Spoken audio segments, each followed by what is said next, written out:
হে জননী, ভগবদ্গীতে মহাভারতের মধ্যে প্রাচীন মুনি বেদব্যাস কর্তৃক গ্রথিত স্বয়ং ভগবান নারায়ণ কর্তৃক পার্থকে উপলক্ষ করে সম্যক রূপে বিজ্ঞাপিত পুনর্জন্মনাশকারিণী অদ্বৈত মৃতবর্ষিণী অষ্টাদশ অধ্যায় রূপিণী ভগবতী তোমাকে আমি ধ্যান করি।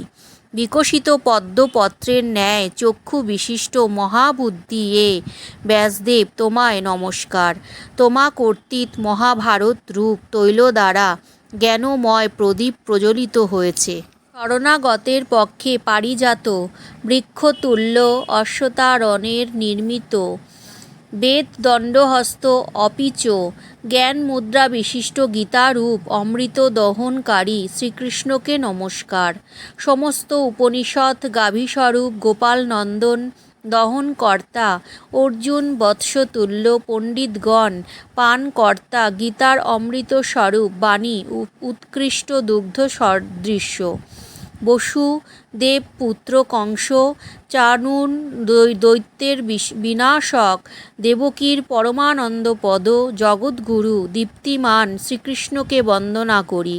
ভীম ও দ্রোণ যে যুদ্ধরূপ নদের তট জয়দ্রথ যার জল গান্ধারীর পুত্রগণ যাতে নীলপদ্মের মতো শল্য যাতে কুম্ভীর কৃপাচার্য যাতে প্রবাহ কর্ণ যার বেলাভূমি অশ্বত্থামা ও বিকীর্ণ যাতে ঘোর মকরের মতো দুর্যোধন যার আবর্ত সেই যুদ্ধ নদী কেশব কর্ণধার থাকায় নিশ্চিত রূপে পাণ্ডবেরা উত্তীর্ণ হয়েছে।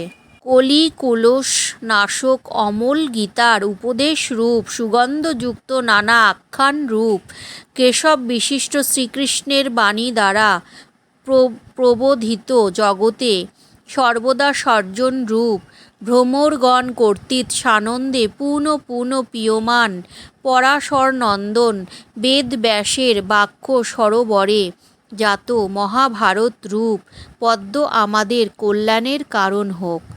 যার কৃপা বোবাকে বাচাল করে পঙ্গুকে পর্বত লঙ্ঘন করায় আমি সেই পরমানন্দ মাধবকে বন্দনা করি।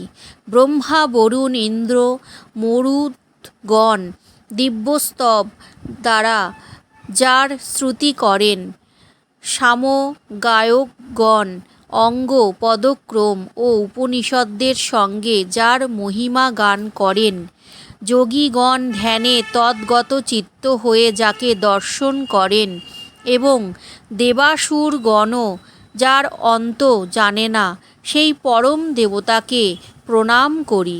শ্রীমদ্ ভগবদ্গীতার ধ্যান সমাপ্ত।